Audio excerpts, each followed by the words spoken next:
And welcome back to commerce educators. Last class में आपको याद होगा हम लोगों ने अपने करंट अकाउंट ट्रांजैक्शन स्टार्ट किए थे, ठीक है, जिसमें हमने 3 कैटेगरीज देखी थी। एक ट्रांजैक्शन ऐसे थे शेड्यूल 1 के अकॉर्डिंग जो प्रोहाइबिटेड है, शेड्यूल 2 के अकॉर्डिंग गवर्नमेंट का अप्रूवल चाहिए, ठीक है, और शेड्यूल 3 पे हम लोग थे, शेड्यूल 3 रूल 5 बेसिकली। इसमें हम लोग क्या बात कर रहे थे कि कौन कौन से ट्रांजैक्शन ऐसे हैं जहां पे हमें आरबीआई की अप्रूवल चाहिए, और उसमें भी हमने इंडिविजुअल्स वाले जो है ना आरआई रेसिडेंट इंडिविजुअल उसके ट्रांजैक्शन देखे थे, और हमने लिमिट्स भी उसकी पढ़ी थी। इंडिविजुअल की क्या लिमिट थी? अगर आप यूएस डॉलर 2.5 लाख तक का ट्रांजैक्शन करते हो तब आप बिना आरबीआई के अप्रूवल से कर सकते हो, पर अगर आप उससे एक्सीड करते हो तो आपको आरबीआई का अप्रूवल लेना होगा, ठीक है। तो हमने ये लिमिट देख ली थी, ठीक है, इंडिविजुअल की, और इसके अलावा हमने ट्रांजैक्शंस भी देख लिए थे। अब आज हमें ये पढ़ना है कि अदर देन इंडिविजुअल्स के लिए अपने पास में क्या लिमिट्स हैं, ठीक है। चलो अब बेसिकली हम यहाँ पे बिगिन करते हैं। अब देखो, अगर हम बात करें limits for other than individuals, again जो ये लिमिट्स हमें दे रखी है, ये लिमिट से बताया हुआ है कि अगर आप इस लिमिट से एक्सीडिंग कोई ट्रांजैक्शन करते हो तो उस केस में क्या बोला, तो उस केस में क्या आ जाएगा, आरबीआई का अप्रूवल की रिक्वायरमेंट आ जाएगी, और अगर आप उसके विद इन ही काम करते हो तो आरबीआई के अप्रूवल की आपको जरूरत नहीं पड़ेगी, ठीक है। तो ये किसके लिए है? अदर देन इंडिविजुअल्स, इसका मतलब यहाँ पे कंपनी, बॉडी कॉर्पोरेट्स, ये सब आएंगे, ठीक है। अब देखो सबसे पहले क्या बोला है, within limits no RBI approval is required, ठीक है। और अगर के फॉलोइंग ट्रांजैक्शंस जो हम पढ़ेंगे अभी वो एक्सीडिंग लिमिट्स हैं तो हमें प्रायर आरबीआई के अप्रूवल की जरूरत होगी, ठीक है। अब देखो ट्रांजैक्शंस आपके क्या क्या है। सबसे पहला है आपका डोनेशन, यानी कि मान लो कोई कंपनी है या कोई बॉडी कॉर्पोरेट है, वो डोनेशन दे रही है, ठीक है। अब वो डोनेशन किस किस पर्पज से दे रही है, देखो सबसे पहले क्या बोला, donation for creation of chairs in reputed educational institution, ठीक है। अब ये देखो क्या होता है, क्रिएशन ऑफ चेयर्स का मतलब है, जैसे फॉर एग्जाम्पल मान लो कि अपनी ये कंपनी है, एग्जाम्पल ले लो इन्फोसिस, ठीक है। अब ये इन्फोसिस है, अब इसने क्या किया, इसने किसी फॉरेन यूनिवर्सिटी, जैसे ऑक्सफोर्ड का एग्जाम्पल ले लेते हैं अपन, मान लो इसने किसी फॉरेन यूनिवर्सिटी जैसे ऑक्सफोर्ड है उसको इसने डोनेशन दिया, ठीक है।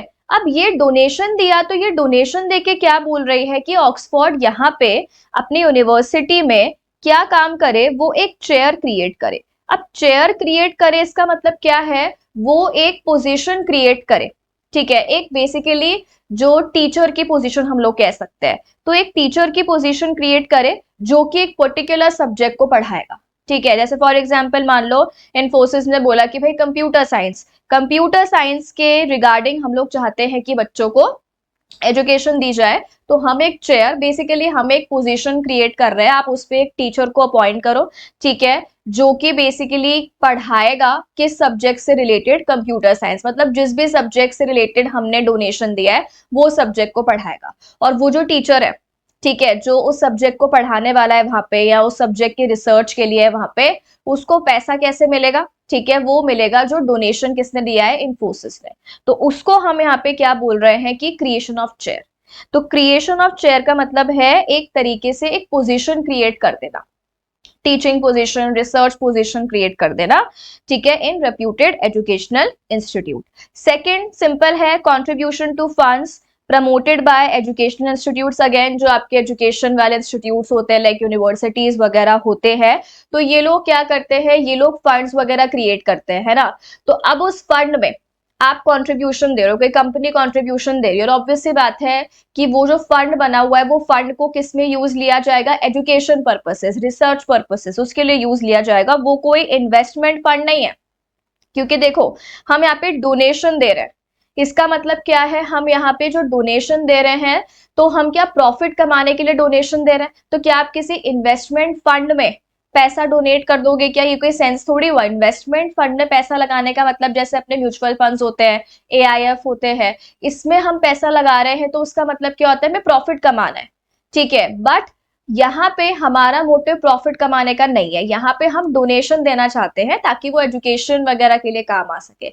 तो जो एजुकेशनल इंस्टीट्यूट्स है उन्होंने अगर कोई फंड्स वगैरह बनाए हुए हैं तो आप उसमें भी डोनेशन दे सकते हो, ठीक है। तो ये बेसिकली आपको ट्रांजैक्शंस बता रहा है कि कोई कंपनी अगर डोनेशन देना चाहती है इस पर्पस के लिए तो वो दे सकती है विद इन द लिमिट, बिना आरबीआई के अप्रूवल के, एक्सीडिंग द लिमिट आरबीआई के अप्रूवल के साथ।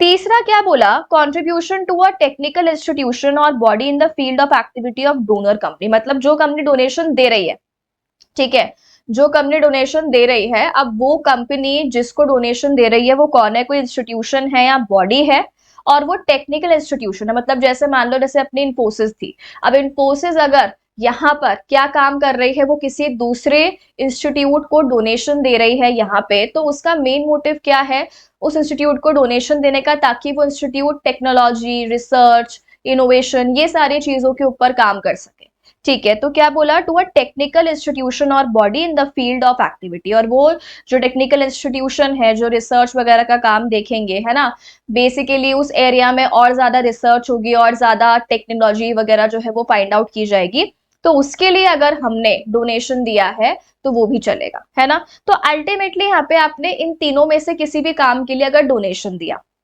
तो उस केस में क्या बोला, लिमिट क्या है, मेजरली आपको ये याद करना है कि लिमिट क्या है। अगर ये लिमिट एक्सीड हो रही है, अब यहाँ पे साफ साफ लिखा है एक्सीड हो रही है, तो हमें आरबीआई का प्रायर अप्रूवल चाहिए, है ना। अब exceeding 1% of foreign exchange earnings during 3 preceding financial years, और $5 million which ever is less, इसका मतलब जो भी कंपनी डोनेशन दे रही है, उस कंपनी के पिछले 3 साल की, उस कंपनी के पिछले 3 साल की अर्निंग्स ले लो, फॉरेन एक्सचेंज अर्निंग्स ले लो, उस कंपनी की पिछले 3 साल की फॉरेन एक्सचेंज में कितनी अर्निंग्स हुई है वो ले लो। मान लो वो कंपनी एक्सपोर्ट करती है जो भी है, तो टोटल जो फॉरेन एक्सचेंज अर्निंग्स हुई है उसका 1% ले लो, या फिर एक लिमिट आपको दे रखी है $5 मिलियन, दोनों में से जो भी लेस है, दोनों में से जो भी लेस है वो आपकी लिमिट है। और अगर उस लिमिट से, जैसे मान लो हमने 1% कैलकुलेट करा, ये 6 मिलियन आया, हमने ये तीनों ईयर्स का हमने निकाला अर्निंग्स और उसका हमने 1% कैलकुलेट करा, तो मान लो कितना आया 6 मिलियन, और यहाँ पर कितना है 5 मिलियन, तो लिमिट कितनी हो गई 5 million, which ever is less, तो लिमिट हो गई 5 मिलियन। अब 5 मिलियन से ज्यादा एक्सीडिंग अगर आप डोनेशन देते हो, तब आपको प्रायर आरबीआई की अप्रूवल लेनी पड़ेगी, और अगर आप 5 मिलियन से कम का डोनेशन देते हो तो आपकी बिना अप्रूवल के काम हो जाएगा, आप डोनेशन दे सकते हो। तो अल्टीमेटली यहाँ पे क्या बोला, अलग अलग एरियाज बता दिए कि कहाँ कहाँ पर ये कंपनी डोनेशन दे सकती है, ठीक है। इस तरीके से मैंने आपको यहाँ पे ये एग्जाम्पल चाहो तो आप नोट कर सकते हो। इसके बाद में ये तो हो गया अपना फर्स्ट पॉइंट। अब आता है अपना पॉइंट नंबर 2। देखो पॉइंट नंबर 2 क्या बोला है, कमीशंस पर transaction to agent abroad for sale of residential flats और commercial plots in India exceeding.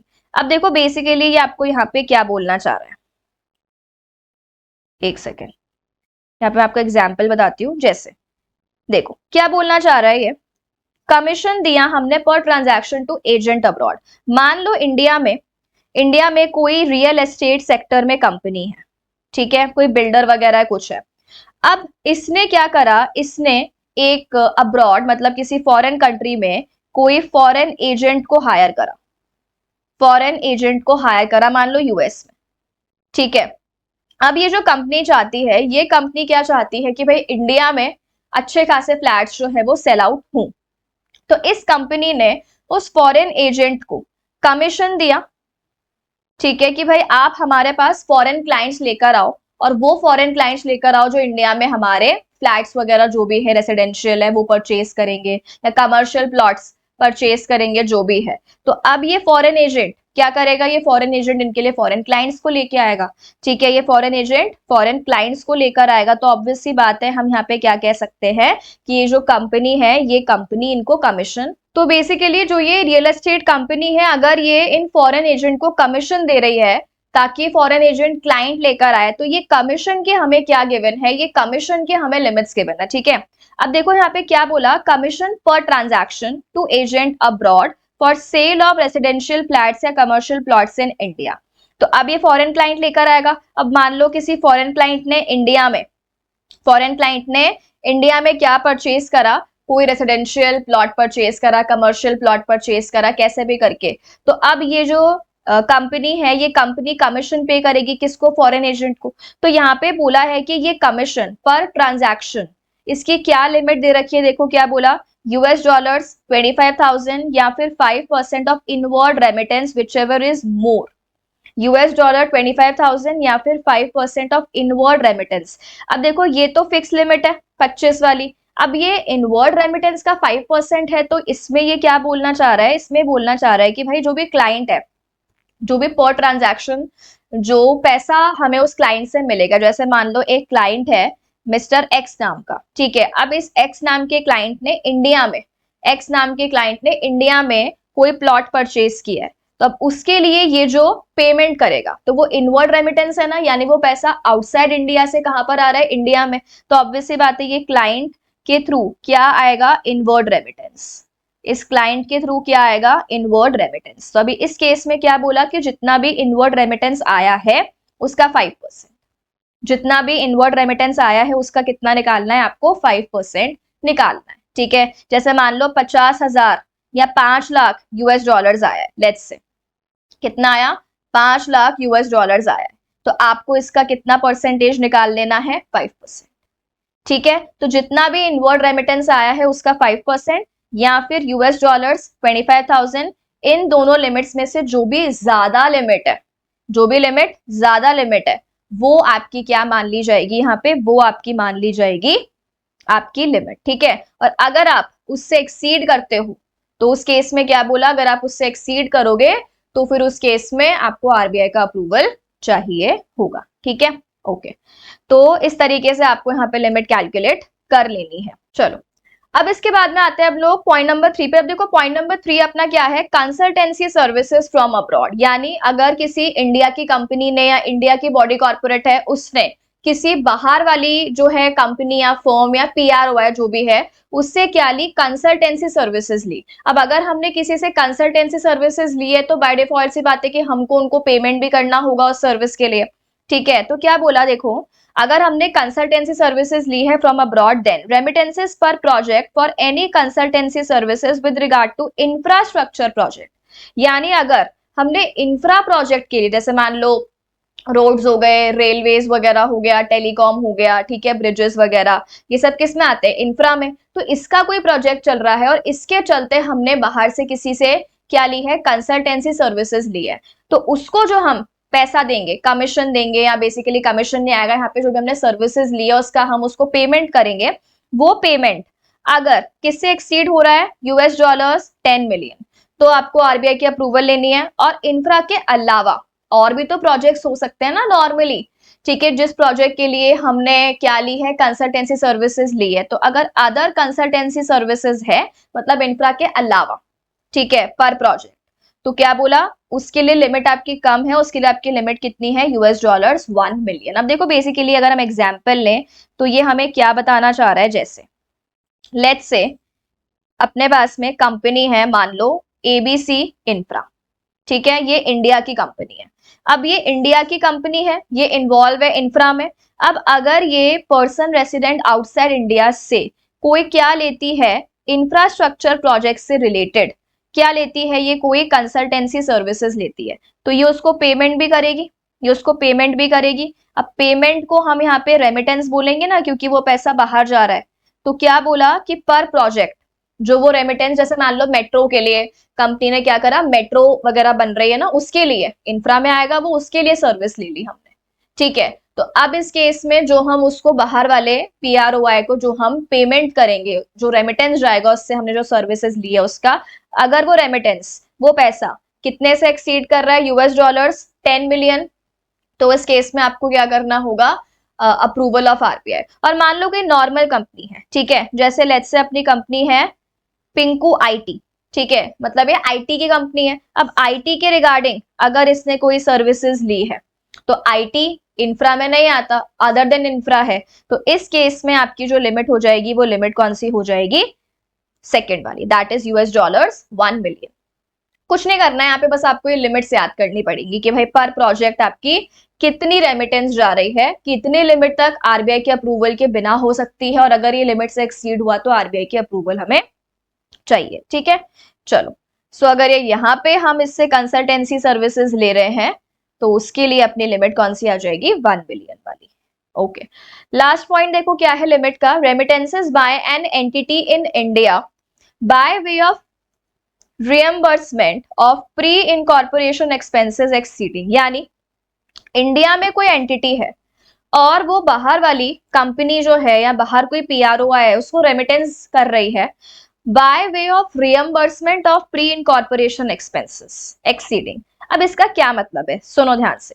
मान लो कि कोई फॉरेन कंपनी है या पर्सन रेसिडेंट आउटसाइड इंडिया है, ये इंडिया में आकर कोई कंपनी सेटअप करना चाहते हैं तो क्या कर सकते हैं, बिल्कुल ठीक है। आगे जाके हम एक चैप्टर पढ़ेंगे एफडीआई, फॉरेन डायरेक्ट इन्वेस्टमेंट। कोई फॉरेन का पर्सन इंडिया में आकर इन्वेस्टमेंट कर सकता है, कोई नई कंपनी वगैरह ये सब चीजें बना सकता है, या ऑलरेडी कोई कंपनी बनी हुई है तो वो उसमें इन्वेस्टमेंट कर सकता है।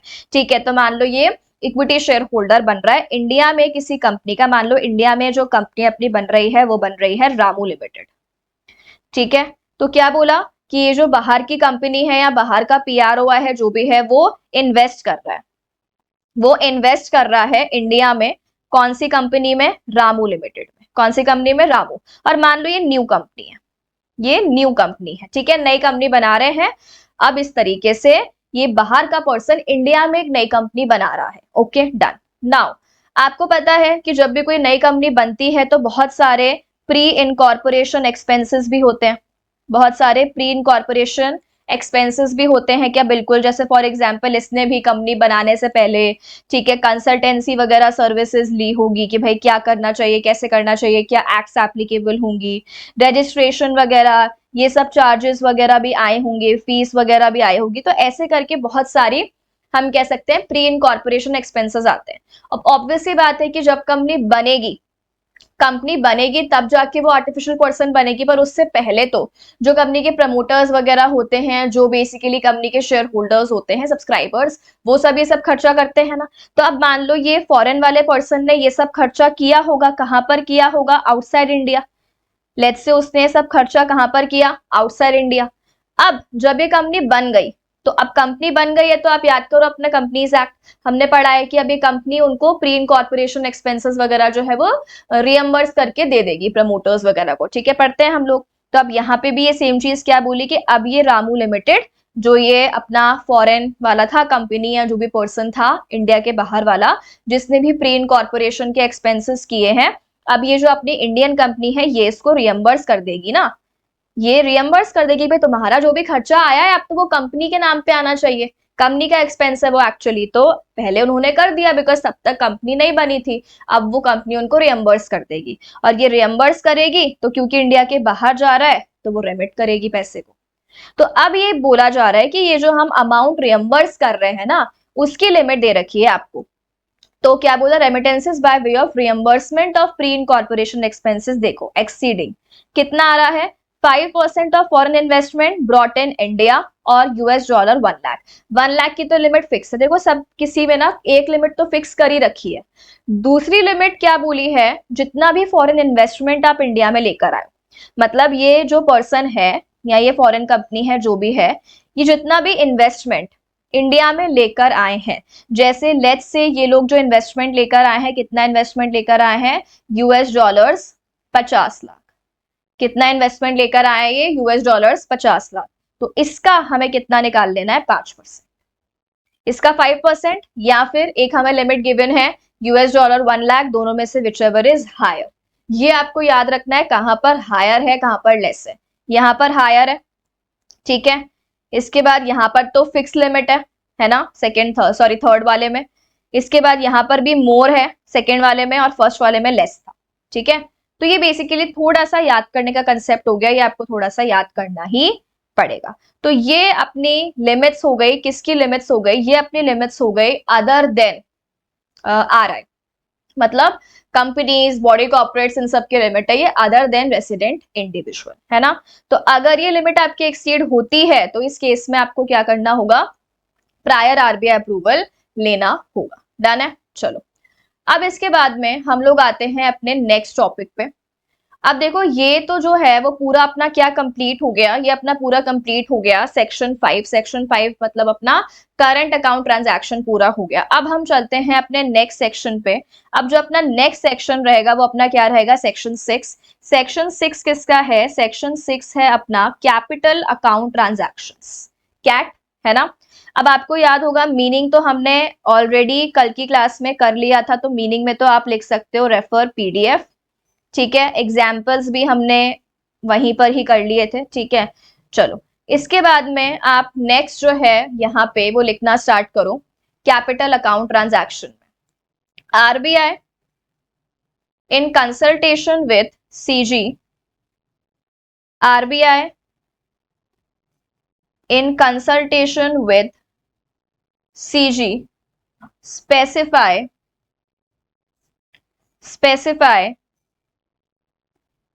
permissible capital account transactions and limit up to which foreign exchange shall be admissible for such transactions। ठीक है, देखो सिंपल सी एक चीज बोली है कि जो आरबीआई है वो in consultation with central government specify करेगा कि कौन से परमिसेबल कैपिटल अकाउंट ट्रांजैक्शन, आप याद करो हमने कल बात की थी कि नॉर्मली जो कैपिटल अकाउंट ट्रांजैक्शंस होते हैं वो प्रोहाइबिटेड होते हैं अनलेस स्पेसिफिकली परमिटेड। तो आरबीआई सीजी के साथ मिलकर डिसाइड करेगा कि कौन से परमिसेबल कैपिटल अकाउंट ट्रांजैक्शंस होने चाहिए, ठीक है, और क्या लिमिट होनी चाहिए उन कैपिटल अकाउंट ट्रांजैक्शंस के लिए। Limit up to which foreign exchange shall be admissible for such transaction, कि कितने लिमिट तक हम अलाउ करें कि हाँ इतना फॉरेन एक्सचेंज यूज कर सकते हो, ठीक है। अब आपको एक चीज याद है, मैंने आपको बताया था जो अपने करंट अकाउंट ट्रांजैक्शन होते हैं उसमें फेमा का सेक्शन तो आता ही, उसके साथ साथ रूल्स आते हैं। तो हमने कल रूल्स पढ़े थे, है ना, FEMA current account transaction rules. लेकिन कैपिटल अकाउंट ट्रांजैक्शन में हम रेगुलेशंस पढ़ेंगे, ठीक है, जो कि किसने दी है, आरबीआई ने दी है। तो ये चीज आपको याद रखनी है। ओके, अब जैसे आपको याद है हमने करंट अकाउंट ट्रांजैक्शन में भी 3 कैटेगरीज बनाई थी, सिमिलरली वैसे ही कैपिटल अकाउंट ट्रांजैक्शन में भी 3 कैटेगरीज हैं। तो अभी आप यहाँ पर हेडिंग बनाओ कैट, कैपिटल अकाउंट ट्रांजैक्शन, और इसमें 3 पार्ट्स बनाओ। पॉइंट नंबर 1 आप लिखो परमिसिबल कैपिटल अकाउंट ट्रांजैक्शन। इसके 2 शेड्यूल्स हैं, शेड्यूल 1 एंड शेड्यूल 2। शेड्यूल 1 जो है अपना वो है for PRI, that is person resident in India, और शेड्यूल 2 है अपना for PROI, that is person resident outside India. Second अपना है transactions on which restrictions cannot be imposed। Bracket में आप लोग लिख सकते हो फ्रीली परमिसिबल,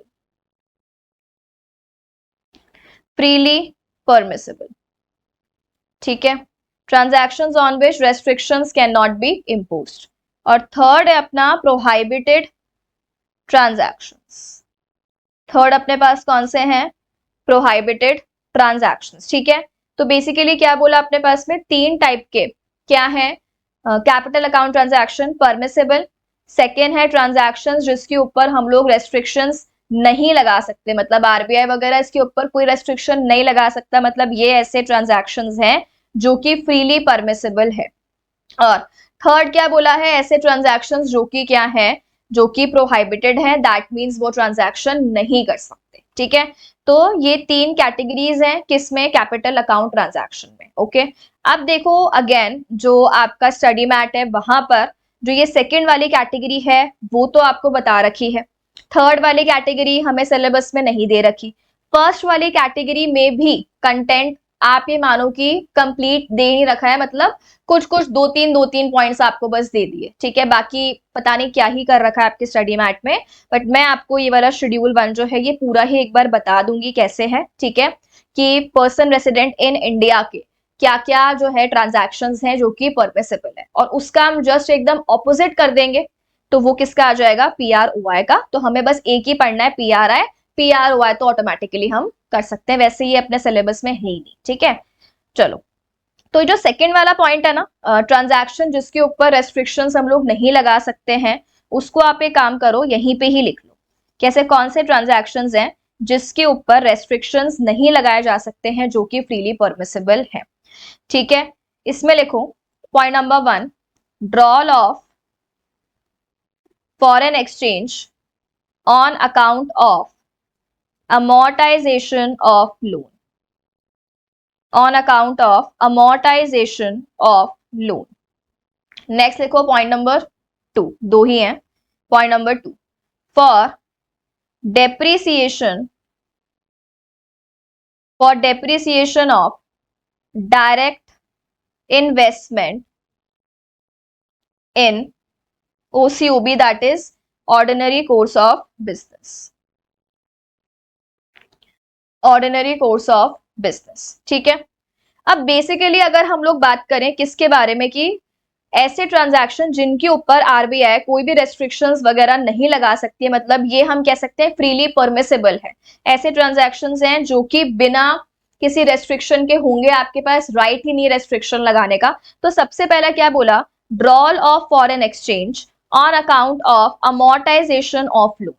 ठीक है, इसका मतलब अमोर्टाइजेशन ऑफ लोन के लिए अगर आप फॉरेन एक्सचेंज ले रहे हो। Now what do you mean by amortisation of loan? कुछ नहीं है, लोन का जो भी आपके इंस्टॉलमेंट्स हैं या जो भी आपका प्रिंसिपल अमाउंट है उसका आपको रीपेमेंट करना। ठीक है, इसमें आप एक काम करो, लिख लो जो फर्स्ट वाला पॉइंट है, इसमें आप लोग लिख लो payment of annual instalment of loan. इसका मतलब बेसिकली अगर हमने किसी से लोन लिया, देखो लोन लिया तो लोन लेना is a type of capital account transaction, ये हमने कल बात कर ली थी। अब लोन लिया होगा तब हमने जो भी नेसेसरी चीजें हैं, परमिशन है, वो सब कुछ देख लिया होगा। अब हम लोन का रीपेमेंट कर रहे हैं, तो रीपेमेंट करने में क्या प्रॉब्लम है आपको? लोन लेते टाइम तो कोई प्रॉब्लम नहीं दिखाई, हमें लोन ले लेने दिया। अब जब हम लोन का रीपेमेंट कर रहे हैं, ठीक है, लोन चुका रहे हैं सामने वाली कंट्री को, तो अभी आप नाटक कर रहे हो कि नहीं, आप नहीं, हमें आपको देना ही नहीं है फॉरेन एक्सचेंज, आप नहीं ले सकते, आप रीपेमेंट नहीं कर सकते, ऐसा नहीं होगा। तो अगर किसी को लोन को चुकाना है, लोन का रीपेमेंट करना है, तो उसके लिए क्या वो फॉरेन एक्सचेंज ले सकता है? बिल्कुल। अगर उसने फॉरेन एक्सचेंज में लोन लिया था तो अब ऑब्वियस सी बात है वो उसका रीपेमेंट करेगा। तो रीपेमेंट पे आप कोई भी रेस्ट्रिक्शन लगा सकते हो क्या? नहीं। तो पहला तो ये हो गया, ठीक है। और दूसरी चीज देखो क्या बोला है, for depreciation of direct investment in ordinary course of business. अब देखो एक बात बताओ, जैसे मान लो कि कोई पर्सन रेसिडेंट इन इंडिया है, कोई पर्सन रेसिडेंट इन इंडिया है, उसने क्या किया, उसने फॉरेन में यानी आउटसाइड इंडिया उसने कोई इन्वेस्टमेंट किया, लेट्स से कोई उसने बिजनेस वगैरह कुछ ओपन किया। अब ऑब्वियस सी बात है उसने मशीनरी वगैरह परचेज की होगी ना, अगर वो वहां पे बिजनेस कर रहा है। तो मान लो उसने आउटसाइड इंडिया कोई बिजनेस वगैरह में मशीन वगैरह परचेज करी। अब ये मशीन है तो ये डेप्रिशिएट होगी कि नहीं होगी? ये मशीन है तो ये ऑब्वियस सी बात है डेप्रिशिएट होगी। अब अगर ये डेप्रिशिएट होगी तो असेट की वैल्यू भी तो कम हुई, तो असेट की वैल्यू कम हुई, तो अगेन ये एक टाइप का कैपिटल अकाउंट ट्रांजैक्शन है। अब उस डेप्रिसिएशन के चार्जेस जो भी आएंगे या डेप्रिसिएशन को मीट करने के लिए अगर उसको कोई फॉरेन एक्सचेंज चाहिए तो भी क्या उसके ऊपर कोई रेस्ट्रिक्शन लगाए जा सकते हैं क्या? नहीं। ठीक है, तो क्या बोला, अगर इसने इंडिया के बाहर इन्वेस्टमेंट किया है और जो भी एसेट वगैरह में इन्वेस्टमेंट किया, अगर उसमें डेप्रिसिएशन हो जाता है, जो भी आपका डायरेक्ट इन्वेस्टमेंट है इंडिया के बाहर, अगर उसमें कोई डेप्रिसिएशन हो रहा है तो उसमें कोई प्रॉब्लम है क्या? उसमें कोई प्रॉब्लम नहीं है। ठीक है, आप यहां पर एक चीज लिख सकते हो कि ये जो फ्रीली परमिसेबल है वो क्या है, ड्रॉल ऑफ फॉरेन एक्सचेंज फॉर, कि यानी अगर हम फॉरेन एक्सचेंज ले रहे हैं या तो पेमेंट ऑफ लोन करने के लिए, प्रिंसिपल अमाउंट को पे करने के लिए, या फिर डेप्रिसिएशन को मीट करने के लिए, अगर हम ऐसा कुछ भी कर रहे हैं, तो उसमें क्या आरबीआई हमारे ऊपर कोई भी रेस्ट्रिक्शन लगा सकती है क्या? आरबीआई हमारे ऊपर कोई भी रेस्ट्रिक्शन नहीं लगा सकती है। तो ये दो ऐसे ट्रांजैक्शंस है मेजरली जिसके ऊपर कोई भी रेस्ट्रिक्शन नहीं लगाया जा सकता है। ठीक है, चलो अब इसके बाद में सेकंड तो अपना हो गया है ना। फर्स्ट वाला जो है अपना कौन सा, परमिसेबल ट्रांजैक्शंस, जो कि शेड्यूल 1 में हमें गिवन है for PRI, that is what, person resident in India. ये अभी हमें यहाँ पे परमिसेबल जो ट्रांजैक्शंस है वो देखने हैं। ठीक है, देखो तो अपना फर्स्ट पॉइंट है permissible capital account transaction for schedule 1 के अकॉर्डिंग जो परमिसेबल कैपिटल अकाउंट ट्रांजैक्शंस है, और ये किसके लिए है? Person resident in India. Schedule जो 2 है उसमें किसके लिए है? Person resident outside India. वो हमें नहीं पढ़ना है, हमें ओनली कितना सही पढ़ना है, for capital account transactions bye person resident in India, जो पीआरआई है। अब ये बहुत ही बेसिक से ट्रांजैक्शन है, ये आपको बिना पढ़े या एक बार पढ़ के ही आपको आपके माइंड में क्लियर होंगे। कल हमने एग्जाम्पल लिया है ना, आपको याद करो क्या क्या एग्जाम्पल लिया हमने। अगर कोई इंडिया का पर्सन है, वो बाहर कोई प्रॉपर्टी परचेज कर रहा है, या वो बाहर से कोई लोन ले रहा है, या बाहर का पर्सन है वो इंडिया के बैंक से लोन ले रहा है, या वो इंडिया में कोई प्रॉपर्टी वगैरह में चेंज हो रहा है, तो यही सब चीजें होगी। ठीक है, तो अब यहाँ पे हमें बाहर के पर्सन का नहीं देखना है, हमें यहाँ पे किससे रिलेट करते हुए देखना है, ऑब्वियसली पीआरआई से। ठीक है, अब देखो सबसे पहले क्या बोला है, investment by a person resident in India in foreign securities, यानी सिंपल फॉरेन सिक्योरिटीज में आप इन्वेस्ट कर रहे हो, तो पीआरआई इन्वेस्ट कर रहा है किसमें, फॉरेन सिक्योरिटीज में। हमने कल ही एग्जांपल ले लिया था, आपको पता है फॉरेन सिक्योरिटीज क्या होते हैं, बाहर की कंपनी ने जो भी शेयर्स वगैरह इशू करे। तो अगर हमारा पीआरआई इन्वेस्ट कर रहा है इनटू फॉरेन सिक्योरिटीज, तो वो किस में आ जाएगा, आपका परमिसेबल कैपिटल अकाउंट ट्रांजैक्शन है। सेकंड देखो क्या बोला है, foreign currency loans raised in India and abroad by PRI, यानी पर्सन रेसिडेंट इन इंडिया क्या कर रहा है, लोन ले रहा है इन फॉरेन करेंसी।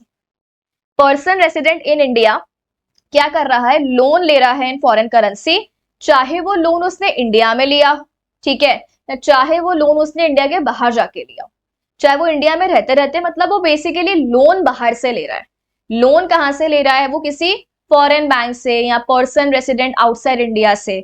ठीक है, किसमें, फॉरेन करेंसी में, फॉरेन एक्सचेंज में। तो अगर वो फॉरेन करेंसी में लोन ले रहा है, अगेन देखो फर्स्ट वाले केस में हम कह सकते हैं असेट इंपैक्ट हुआ, सेकेंड वाले केस में हम कह सकते हैं लाइबिलिटी इंपैक्ट, क्योंकि आपने लोन लिया। ठीक है, नेक्स्ट आता है transfer of immovable property outside India by person resident in India.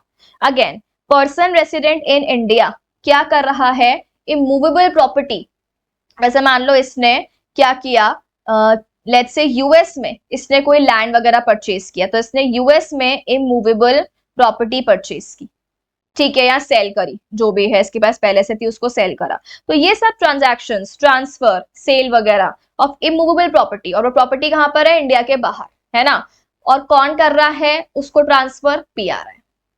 ठीक है, तो अल्टीमेटली उसका असेट उसके लायबिलिटीज में इंपैक्ट आना चाहिए इस ट्रांजैक्शन की वजह से, तो ये सब परमिसिबल है।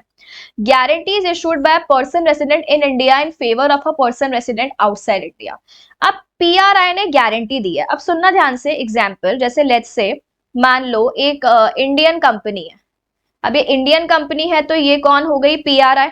ठीक है, अब इस इंडियन कंपनी की लेट्स से एक सब्सिडरी है, एक सब्सिडरी है जो कि फॉरेन सब्सिडरी है, एक सब्सिडरी है जो कि फॉरेन सब्सिडरी है, तो ये ऑब्वियसली बात है कि क्या हो जाएगी, पीआरओआई हो जाएगी। अब मान लो इस पीआरओआई ने ना लोन लिया है, इस पीआरओआई ने किसी से लोन लिया है, अब लोन के बदले गारंटी देनी है, तो ये जो पीआरआई है इंडियन कंपनी, ये इस पीआरओआई के बिहाफ पर गारंटी ले रही है कि अगर ये मेरी सब्सिडरी जो कि पीआरओआई है, अगर ये पैसा नहीं पे कर पाई तो मैं पे करूंगी।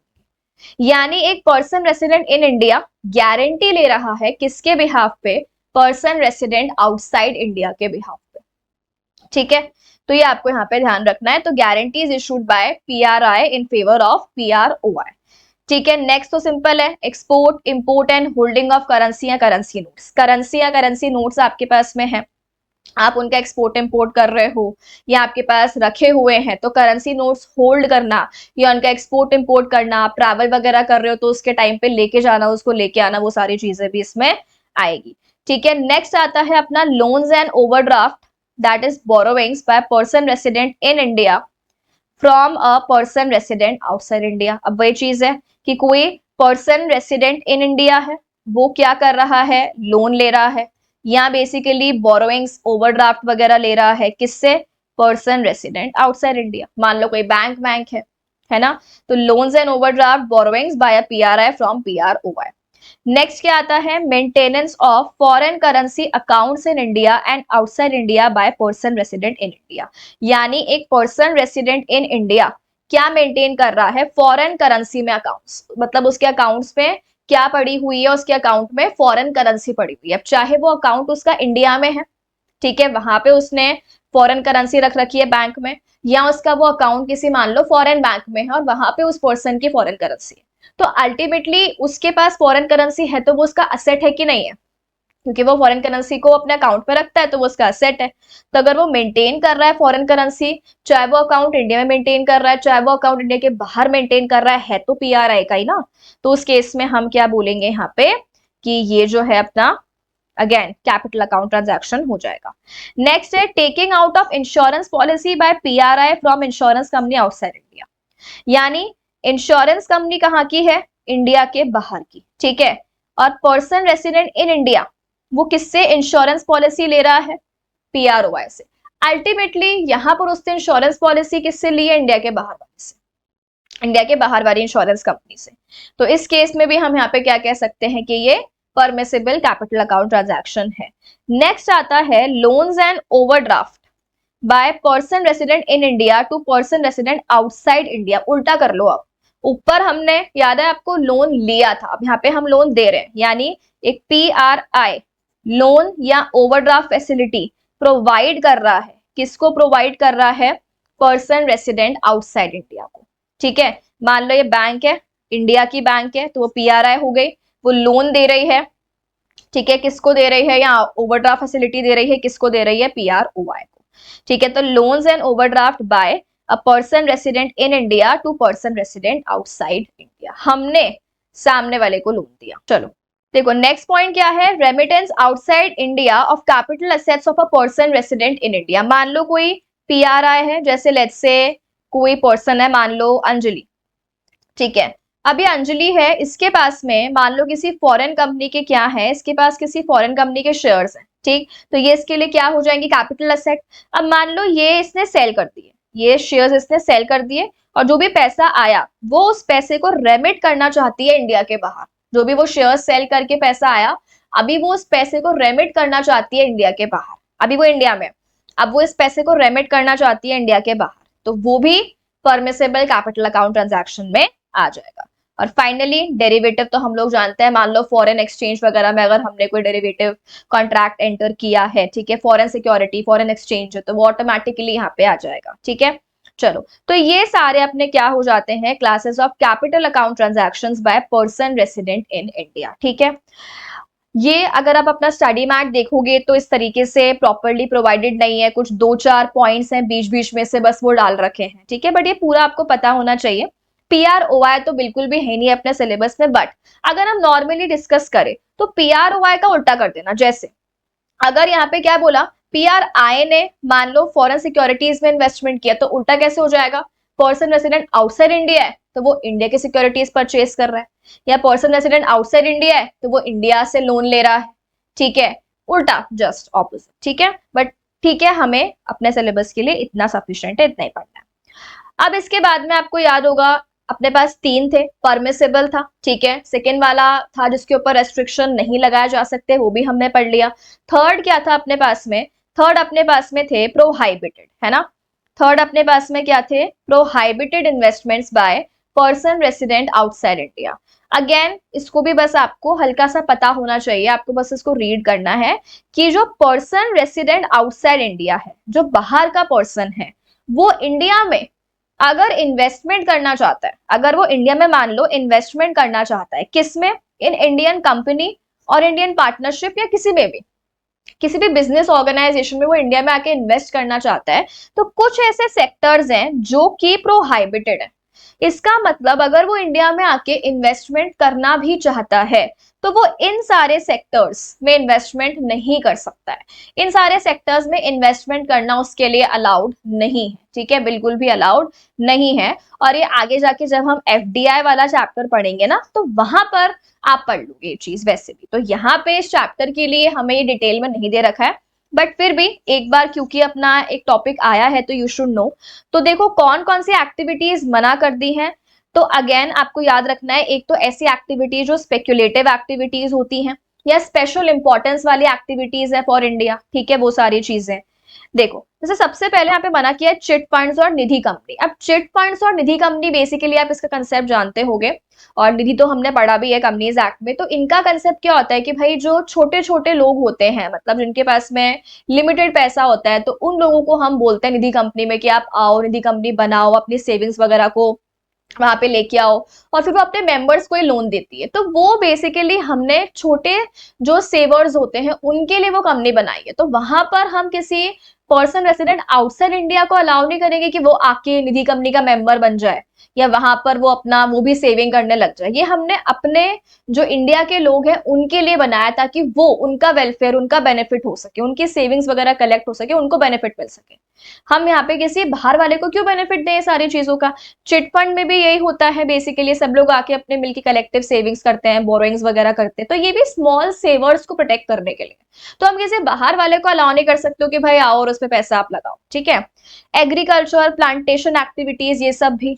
अब देखो ऑलरेडी हमें पता है कि जो अपने इंडिया में रूरल लोग हैं, है ना, फार्मर्स वगैरह हैं, वो ऑलरेडी कितना ज्यादा स्ट्रगल करते हैं एग्रीकल्चर में। अब वहां पर आप किसी बाहर वाले बंदे को बोल दोगे कि वो आए इंडिया में अपना लैंड वगैरह खरीद ले और वहां पे वो प्लांटेशन करे, फार्मिंग करे, एग्रीकल्चर करे, तो अपने इंडिया वालों के लिए कितना गलत हो जाएगा ना ये, कि भाई जो ऑलरेडी इतनी मेहनत कर रहे हैं उनको ऑलरेडी नहीं मिल रही चीजें, सफर कर रहे हैं, फिर तुमने फॉरेन इन्वेस्टमेंट अलाउ कर दिया एग्रीकल्चर में, तो वो सब चीजें नहीं होगी। रियल एस्टेट वगैरह, अब रियल एस्टेट में भी जो ट्रेडिंग वगैरह होती है ना, कि भाई लैंड वगैरह को बाय करना, सेल करना, ट्रेडिंग वगैरह करना फॉर प्रॉफिट, तो ये सारी चीजें भी हम फॉरेनर जो है, मतलब फॉरेन बेसिकली लोग हैं या पर्सन रेजिडेंट आउटसाइड इंडिया है, उसको हम अलाउ नहीं करेंगे ये सारी एक्टिविटीज। डिटेल में जब हम एफडीआई पढ़ेंगे ना, तो वहां पर जो है आपको एक्सप्लेन कर रखा है कुछ कुछ सेक्टर्स में कि नहीं आ सकता। तो ठीक है, यहाँ पे बस आप इतना सा ही इसको एक बार रीड कर लेना।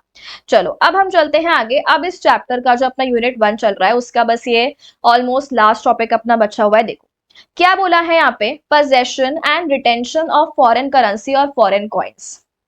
possession and retention of foreign currency, यानी जो फॉरेन करेंसी है या फॉरेन कॉइन्स है बेसिकली, क्या कोई पर्सन उसको अपने पोजेशन में रख सकता है, होल्ड करके रख सकता है या नहीं रख सकता है। देखो सबसे पहले अगर हम लोग बात करें तो फर्स्ट अपना पॉइंट क्या बोलता है, पोजेशन बाय अपना ऑथराइज पर्सन। देखो ऑथराइज पर्सन है तो उसको तो ऑलरेडी अथॉरिटी दी हुई है, तो वो अपने पोजेशन में कितने भी फॉरेन कॉइन्स, कितनी भी फॉरेन करेंसी रख सकते हैं।